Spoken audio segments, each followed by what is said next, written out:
For Original-Gamer.com, I am the Original Gamer OG. 2009 isn't over yet, but let's face it, there's not much left to look at. With that, we're going to take a look at the top 10 disappointments of 2009. Coming in at number 10, Tekken 6. Okay, this game is not bad, but it's a step back for the series. Not a huge, almost utter failure step back that was Tekken 4, but with minimal improvements and a very strange single player, Tekken 6 was a bit of a letdown for fans of the series and fighting game fans. Finally, online play is back with Tekken 6, but let's face it, in comparison, Street Fighter 4 is a lot more popular and a lot more polished. Number 9, Wolfenstein. Now here's a big downer. Maybe Activision was hoping that Inglourious Basterds was going to get the Nazi hype going and make Wolfenstein a hit, but there's nothing special about this game to make it worth a damn. Single player is dull and could be switched with countless of other World War II first-person shooter games, except adding in a bit of magic. And the multiplayer is so damn lame that everyone got tired of it within the first week.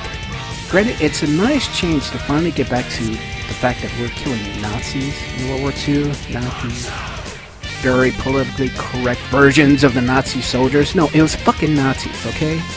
Oh, and let's not forget that Raven Software's big head honcho was saying that they're going to give you a free copy if this game outsold Madden. Yeah, that didn't happen. Number 8, Tony Hawk Ride. Where to begin with this one? You have a peripheral that no one would even care about, and a series that has finally been brought down to its knees by some new blood added to the genre. You can thank Skate for getting everybody to realize that the Tony Hawk series has finally taken that groin-smashing drop off the rail that it should have a couple years ago. So with like any series that's making its way to the bottom, hoping to recover from the downward spiral, there's a gimmick. Like the proverbial Fonz jumping the shark moment of Happy Days, Tony Hawk has now jumped the shark with a crappy accessory that no one wanted or even cares about.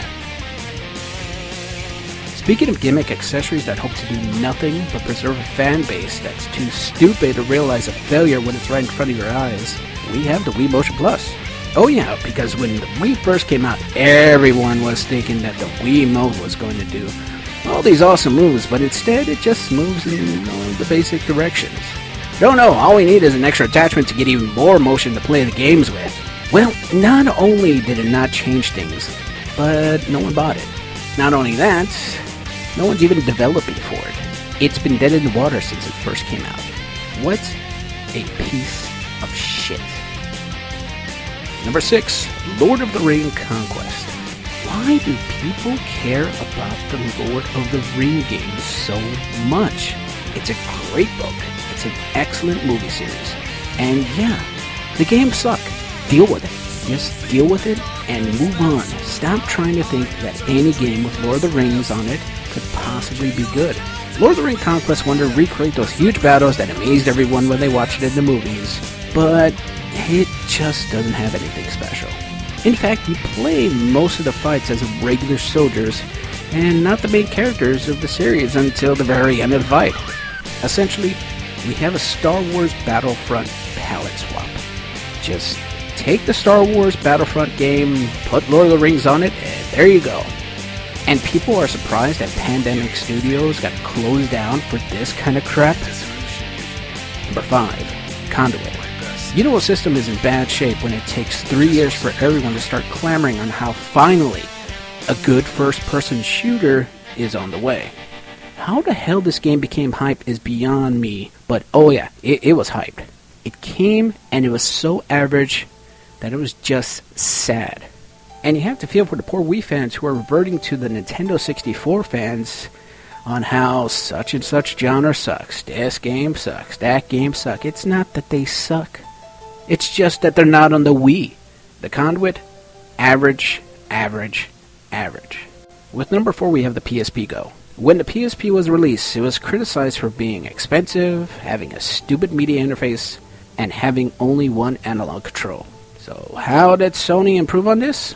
They redesigned the system so that it has a stupid media interface, one analog control, and expensive as hell. Good job, Sony, you bunch of dummies. I mean, come on. Nintendo redoes their system, and they actually do improvements for a small price increase. Will you please copy that for once, and maybe you'll get a bigger part of the handheld market? Stop screwing up the PSP. With its lack of UMD drive, now it makes you wonder why bother with even getting it if you already have a PSP. Yes, it's a cool design, no one denies that, but the fact is, for the same price as a launch PSP, you're getting a PSP that's not that much better. Number 3, slow death of PC gaming. Okay, it's really getting upsetting just seeing how PC gaming is going.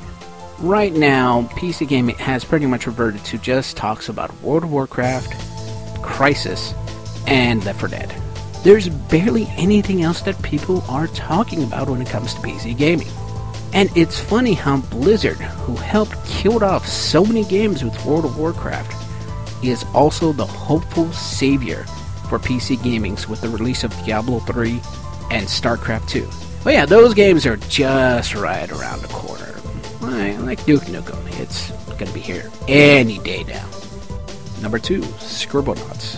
In all the E3 coverage this year, Scribblenauts was the game that no one knew about, but everyone was talking about. It was a big surprise, and when it came out, surprise, it was a disappointment. Don't get me wrong, having the ability to write down whatever you see fit to help you complete a level is a novel idea, but there's just no substance to it. I know, it was fun when you wrote down God, and a God came out. It was fun when you wrote down a zombie, you wrote down a dragon, when you wrote down Rick Astley. I get it, it's fun. But seriously, this is just a step above drawing on a piece of paper. There was no substance. There was nothing there to really compel you to play the game, except for the fact that you could just write whatever and boom, there it is. And at number 1, the Wii lineup. You know, this system just does not make fucking sense. You have the largest user base, the easiest to develop for, and every developer is on board with it. Yet it has the absolute weakest lineup of gaming, and it's just getting worse. 2009 made it painfully obvious that the Wii is the weakest system to own right now. The holiday system alone shows how abysmal the lineup is, when the only great game that you have to offer is Super Mario Bros. Wii, and you're missing out on all the other great games that are on the other systems. And this is what you should expect from a system that was sold on a gimmick. Now the gimmick is making Nintendo a lot of money, yet there's just not the games like there are in other systems. I mean, just look at these games. They're not only games from the past, but they're just horrid versions of games on other systems. Call of Duty Modern Warfare, the first one, is just being released on the Wii. It is pitiful. I want to say that the public is learning that the Wii is a weak system, considering that finally it's not the dominant sales leader like it was since it's been launched. But the public's full of a bunch of fucking idiots. 2009 was a terrible year to be a Wii owner, and it looks like it's not getting any better. For original-gamer.com, I am the original gamer, OG.